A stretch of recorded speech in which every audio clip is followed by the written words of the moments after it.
Hello students, आज से हम इस गैलेक्टिक साइंस यूट्यूब चैनल पर कक्षा 11 के जीव विज्ञान के वीडियो अपलोड करेंगे। इस चैनल पर इससे पहले कक्षा 9 और कक्षा 10 के विज्ञान के सभी पार्ट वाइज अपलोड हो चुके हैं।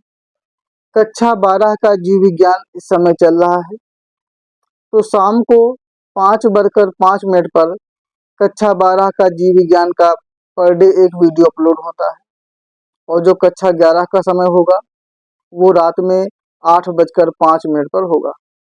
तो ये कक्षा 11 का पहला वीडियो है जिसमें हम यूपी बोर्ड का 2025-26 का नया सिलेबस के बारे में बात करेंगे। तो कक्षा 11 में जो सिलेबस है नया वाला वो पीछे दिया गया है।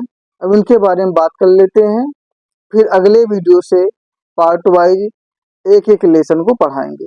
तो समय वही रहेगा, शाम को 5:05 पर कक्षा 12 और शाम को 8:05 पर कक्षा 11। तो ये सिलेबस की बात करते हैं। तो जैसा कि पीछे दिख रहा है कि जो कक्षा 11 का जो जीव विज्ञान का पाठ्यक्रम है, सिलेबस है, उसे 5 इकाइयों में यानी कि 5 यूनिट में बांटा गया है। उन 5 यूनिट के नाम दिए गए हैं, जिसमें से पहली यूनिट है सजीव जगत की विविधता, दूसरी यूनिट है जंतुओं व पौधों का संरचनात्मक संगठन, तीसरी है कोशिका संरचना एवं कार्य, चौथी इकाई पादप कार्यकी और 5वीं इकाई मानव कार्यकी। पहले कक्षा 11 में 22 अध्याय थे। अब नए सिलेबस में 3 अध्याय हटा दिए गए हैं, तो 19 ही अध्याय बचे हैं और इन 19 अध्यायों में से भी कुछ ऐसे चैप्टर्स हैं जिन चैप्टर से कुछ टॉपिक्स को हटाया गया है। तो जब वो हम चैप्टर शुरू करेंगे तो चैप्टर वाइज बताते रहेंगे कि किस टॉपिक से कौन सा टॉपिक, मतलब कि किस अध्याय से कौन सा टॉपिक हटाया गया है, उसको नहीं पढ़ें। तो अभी तो हम यहाँ पे 19 नाम लिखे हुए हैं, तो यहाँ पे मार्किंग भी है कि किस अध्याय से कितने नंबर आता है। तो जो पहला यूनिट है सजीव जगत की विविधता, इससे 7 नंबर क्वेश्चन आएंगे, यानी चारों अध्याय मिलाकर सिर्फ 7 नंबर के प्रश्न आएंगे। जो दूसरी यूनिट है जंतुओं व पौधों का संरचनात्मक संगठन, इससे 12 नंबर के क्वेश्चन आएंगे टोटल। जो तीसरी यूनिट है कोशिका संरचना एवं कार्य, इससे 15 नंबर के क्वेश्चन आएंगे। चौथी यूनिट पादप कार्य की है, इससे 18 नंबर के क्वेश्चन आएंगे और 5वीं यूनिट जो है मानव कार्य की, इससे भी 18 नंबर के क्वेश्चन आएंगे। तो इस तरह से 70 नंबर के कुल प्रश्न आते हैं, क्योंकि 70 नंबर होता है। अब एक एक यूनिट की बात करते हैं। जो पहला यूनिट है सजीव जगत की विविधता, इसमें 4 अध्याय हैं। पहला है सजीव जगत, इस अध्याय को पढ़ेंगे, यानी सजीवों के बारे में कि सजीव क्या है, उनके किस प्रकार विभाजन किस प्रकार से है, यानी कि धरती पे जो जीव आए हैं उसमें उनका वर्गीकरण कैसे हुआ है, सारी बातें करेंगे। जैसे कि वर्गीकरण कई आधार पे है, तो इसमें जो 3 डोमेन में वर्गीकरण बताया गया उसके बारे में बातें करेंगे। फिर जीव जगत का वर्गीकरण, यहाँ पे पंच जगतीय वर्गीकरण के बारे में बताया गया है। फिर वनस्पति जगत को एक अलग तरीके से डिवाइड किया गया है, जंतु जगत को डिवाइड किया गया, यानी कि पूरे जो चारों अध्याय है ये वर्गीकरण से संबंधित ही है और सब में अलग अलग तरह का वर्गीकरण पढ़ने को मिलेगा। फिर जो दूसरी इकाई है जंतुओं व पौधों का संरचनात्मक संगठन, इस इकाई में जंतुओं और पौधों का जो शरीर है उनकी संरचना कैसे है, किस किस तरह से बने हैं, उन सब के बारे में बात करेंगे। तो 5वां अध्याय है पुष्पी पौधों की शारीरिकी। जो पुष्पी पौधे हैं यानी कि आवृत बीजी पौधे, उनका शरीर कैसा है, तो उनकी शारीरिकी के बारे में बात करेंगे। फिर उनकी आकारिकी, उनका बाह्य आकार कैसा है। फिर यानी कहने का मतलब एक में आंतरिक संरचना पढ़ेंगे, एक में बाह्य संरचना पढ़ेंगे और फिर जंतुओं का संरचनात्मक संगठन, यहाँ पर भी आंतरिक बाह्य संरचना जंतुओं की पढ़ी जाएगी। तो जंतु और पौधे, तो ये पूरा संरचनात्मक संगठन पर है कि शरीर किस तरह से बना है।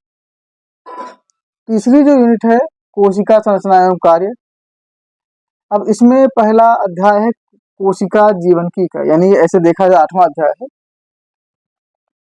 तो जो कोशिका है, कोशिका के बारे में जैसा कि जानते हैं हमारे जीवन की मौलिक इकाई कोशिका होती है, पूरा शरीर कोशिका से बना है। तो कोशिका के बारे में, कोशिका, कोशिकांग मतलब कोशिका संबंधित सारी बातें पढ़ी जाएंगी। फिर जैविक अणु, वो जैव अणु जो जीवन के लिए आवश्यक हैं उनके बारे में पढ़ेंगे। फिर कोशिका चक्र, कोशिका विभाजन, ये 3 अध्याय इस यूनिट में आएंगे।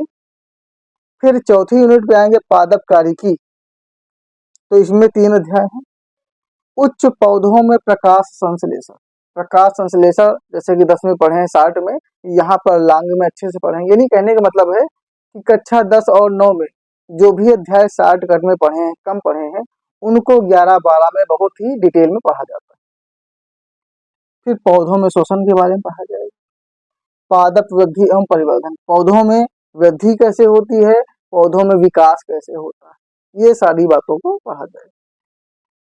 फिर जो 5वां यूनिट है मानव कार्यकी, अब इसमें मानव के बारे में पढ़ेंगे। जैसे यहाँ पे पादप कार्यकी थे, यानी पौधों में कैसे कार्य होता था वो पढ़ा, अब मानव में कैसे कार्य होता है उसको पढ़ेंगे। तो सबसे ज्यादा अध्याय इसी यूनिट में है। तो है श्वसन एवं गैसों का विनिमय, यानी श्वसन के बारे में पढ़ेंगे, कोशिकीय श्वसन, गैसीय विनिमय, सारी बातें पढ़ा जाएगा। शरीर में ऊर्जा का निर्माण कैसे होता है, सारी बातें होंगी। परिसंचरण एवं देह तरल, अब शरीर में रक्त, लसिका आदि का परिसंचरण होता रहता है, तो परिसंचरण से संबंधित सारी बातें पढ़ी जाएंगे मानव में। फिर उत्सर्जी पदार्थ एवं देह तरल, यानी उत्सर्जन तंत्र के बारे में पढ़ेंगे, किस प्रकार से शरीर में मूत्र का निर्माण होता है, कैसे उत्सर्जन होता है, सारी बातें। गमन एवं संचलन, गमन करना है, शरीर चलता कैसे है, उसमें कौन कौन से भाग आते हैं, सारी बातें इसमें हो जाएंगी गमन संबंधित, यानी चलने संबंधित। तंत्रिकीय नियंत्रण एवं समन्वय, अब शरीर में तंत्रिका तंत्र होता है, तो तंत्रिका तंत्र को नियंत्रण कैसे करना, मतलब तंत्रिका तंत्र किस प्रकार से कंट्रोल करती है शरीर के अंगों को। जैसे कि मेन होता है हमारा मस्तिष्क, अब मस्तिष्क शरीर के सभी अंगों को कंट्रोल करता है, क्योंकि जो तंत्रिका तंत्र है उसका मुख्य भाग मस्तिष्क होता है। तो यहाँ पे तंत्रिकीय नियंत्रण के बारे में पढ़ा जाएगा और समन्वयन के बारे में, किस प्रकार से माइंड जो होता है हमारे बॉडी पार्ट्स में बैलेंस बनाकर रखता है। फिर रासायनिक समन्वयन एवं नियंत्रण, वो तो था तंत्र की, यानी तंत्रिका तंत्र से किस प्रकार कंट्रोल किया जाता है, कोऑर्डिनेट किया जाता है, यानी कि कैसे नियंत्रण किया जाता है, समन्वयन किया जाता है। और फिर वही काम नियंत्रण समन्वयन रासायनिक पदार्थों, अब शरीर में रासायनिक पदार्थ किस प्रकार से हमारे शरीर का नियंत्रण करते हैं, समन्वयन करते हैं, उसके बारे में पढ़ेंगे। तो इस तरह से कुल 19 अध्याय हैं 5 यूनिट। तो 3 अध्याय कट गए, जो 19 अध्याय हैं इनमें से भी बहुत सारे टॉपिक्स काटे गए हैं। तो ये तो हमने सिलेबस के बारे में बात कर ली कि इतने अध्याय हैं, इतने यूनिट हैं और किस यूनिट से कितने नंबर के क्वेश्चन आने। अब समय आप जान ही गए हैं, शाम को 8:05 पर, तो पर डे शाम को 8:05 पर एक वीडियो अपलोड होता रहेगा। तो इस वीडियो को यहीं पे समाप्त करेंगे और गैलेक्टिक साइंस चैनल को आप सभी लोग सब्सक्राइब कर लीजिएगा, ताकि सभी अपडेट्स आपको मिलते रहें। अभी तो जीव विज्ञान पढ़ा रहे हैं, जीव विज्ञान खत्म होने के बाद इसी चैनल पर रसायन विज्ञान पढ़ाएंगे, उसके बाद फिर भौतिक विज्ञान पढ़ाएंगे और फिर इसी पर अंग्रेजी भी पढ़ाएंगे। तो ये वीडियो अब यहीं पर समाप्त होता है।